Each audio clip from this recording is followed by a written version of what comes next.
الحمد للہ رب العالمین والصلاة والسلام علی سید المرسلین اما بعد۔ ایک بھائی سوال کرتے ہیں کہ جس نے گزشتہ 7 سالوں سے زیور کی زکوٰۃ ادا نہیں کی، اب اسے گناہ کا احساس ہوا ہے تو اب وہ کیا کرے؟ کیا ان 7 سالوں کی زکوٰۃ ادا کرے یا توبہ کر لینے سے کام چل جائے گا؟ اور اگر گزشتہ 7 سالوں کی زکوٰۃ ادا کرنا ضروری ہے تو وہ کیسے ادا کی جائے، طریقہ کار کیا ہوگا؟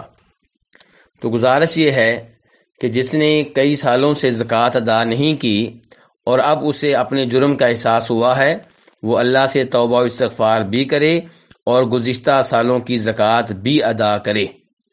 اب سوال یہ ہے کہ گزشتہ سالوں کی زکوٰۃ کیسے ادا کی جائے گی؟ تو اسے معلوم ہوگا کہ کس سال میرے پاس کتنا زیور تھا، کتنی کرنسی تھی، کتنا مال تھا۔ ہر سال جتنا اس کے پاس زیور تھا، جتنی کرنسی تھی، اس سال کی زکوٰۃ کا حساب کر لے اور دوسرے سالوں کی زکوٰۃ بھی جمع کر لے اور پھر وہ ادا کر دے۔ مثال کے طور پہ اسے معلوم تھا کہ پہلے سال میرے پاس 10 تولے سونا تھا، میرے پاس 100 گرام سونا تھا، تو 100 گرام کی زکوٰۃ کا حساب کتاب کر لے۔ اور دوسرے سال مثال کے طور پہ اس کے پاس 200 گرام سونا تھا، تو 200 گرام کی جو زکوٰۃ ہے 2.5% کے لحاظ سے وہ بھی الگ کر لے۔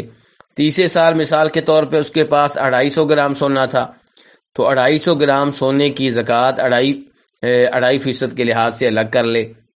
تو اسی حساب سے گزشتہ سالوں کی زکوٰۃ ادا کی جائے گی اور اس کے ساتھ توبہ استغفار بھی کی جائے، اللہ سے معافی بھی مانگی جائے۔ واللہ تعالی اعلم۔